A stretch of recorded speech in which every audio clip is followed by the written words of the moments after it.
We are now going to be moving into Chapter 8, 8.1, which is dealing with matrices and systems of equations.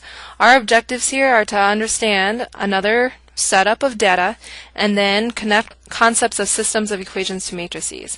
Our essential question that we have been focusing on time and time again in this unit is, how do I set this up? Because as soon as you can kind of figure out a setup of a lot of data or information coming at you, you can establish a process for solving. And we're going to try to establish the most efficient processes for when we have a lot of data.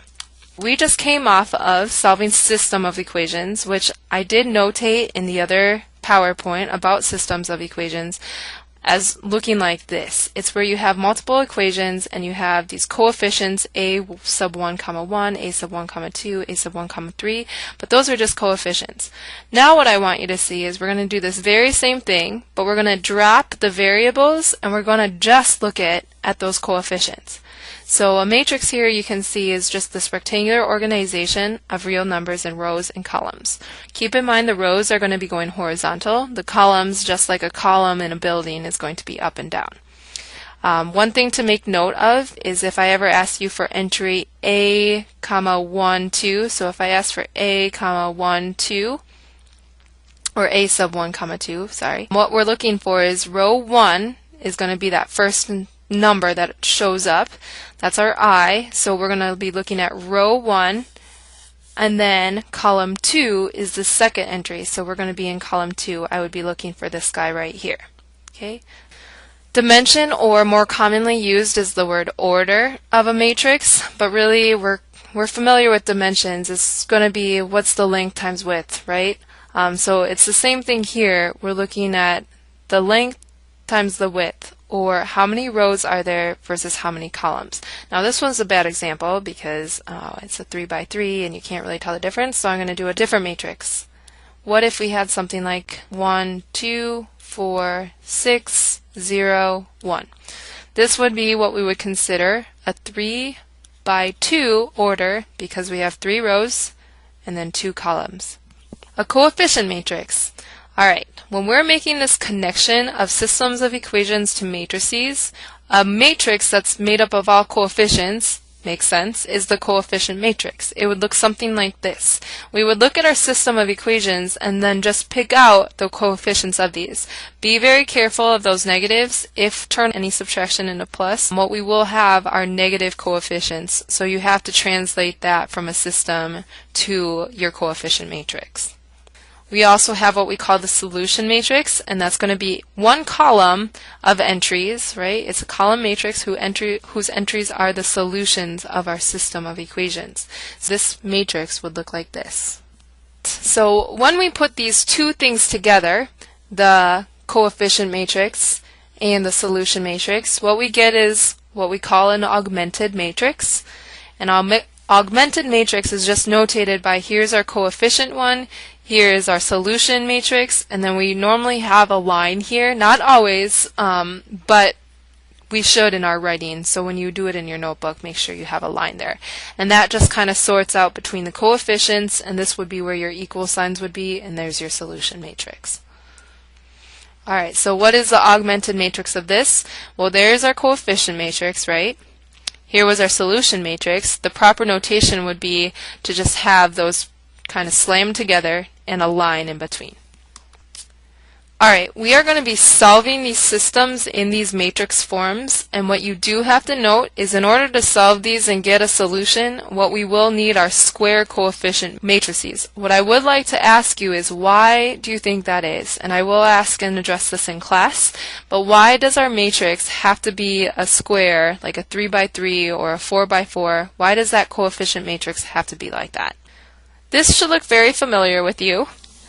These elementary row operations are what we call the technique that we're going to be using to solve these matrices. It should look familiar to you because these were the same techniques that we would use to solve a system of equations, right? And now what we're seeing is they're the same exact things, so why not? Why can't we use these together? Row echelon form, this is a major vocab word, so please, I know I'm throwing a lot of vocab at you right now. So row echelon form, keep this apart. We dealt with this as our 3, 2, 2-1 collection that we were doing as we were solving a system.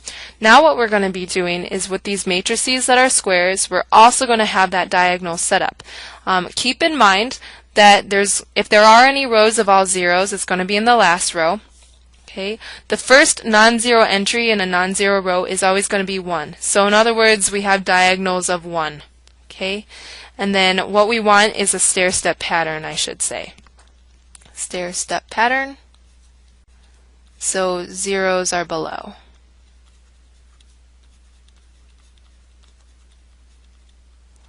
Okay, so that's going to account for example, you could have something like this, 4, and then 1, 0, and then 1.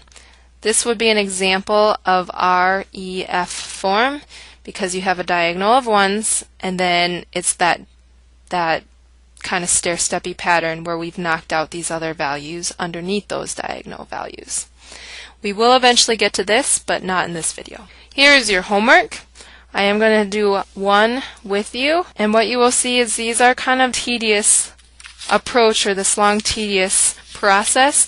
We will be simplifying this. Now that we are starting to translate systems of equations into matrices, we're going to find that technology really knows what to do with matrices, and they will help us solve. But for now, we do have to do these by hand. So this is a system that we've been following along with this whole time.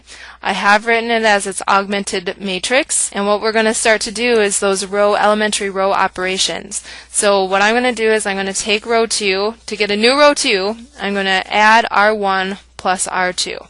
Because I can see very nicely I have a 1 in my corner, and that's what you want to work with. Alright, a diagonal of 1s, because what we can see is it's going to be easy to knock out the values below it. And we got pretty accustomed to that as we were working with systems of equations.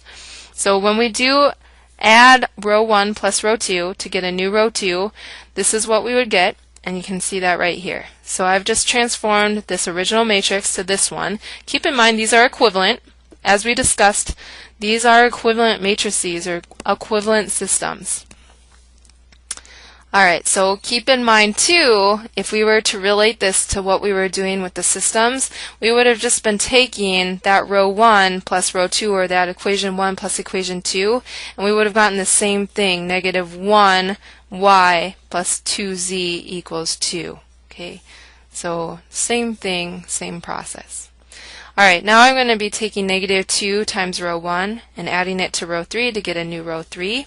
So you can see I've isolated those, and when I do this, I'm going to get that 0, 8, negative 10, negative 4 because I wiped out that value. And that's what we want because we'll start to see that stair-step pattern emerge. Alright, so that's where we just left off. Now what I'm going to do is I have that negative 1 there, and I really like that negative 1 because all I have to do is take it times 8 to knock out this 8, right?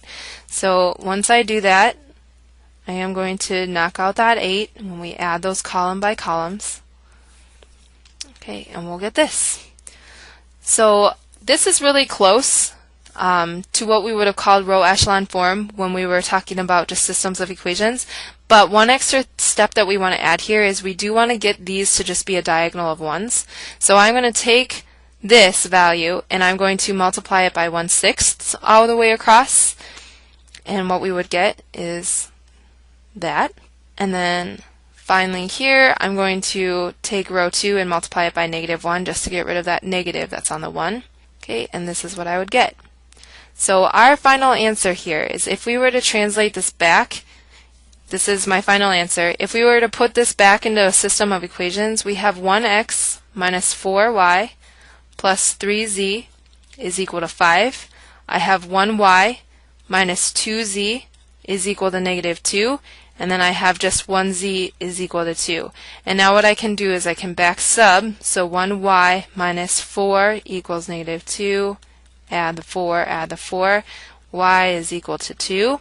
And then I can get x minus 4 times 2 plus 3 times 2 equals 5. So I'm going to subtract off 5. That's gone. So x minus 8 is equal to 0, and then add 8 to both sides. X is equal to 8. So our final answer is going to be 8 comma 2, comma 2. All right, that's it.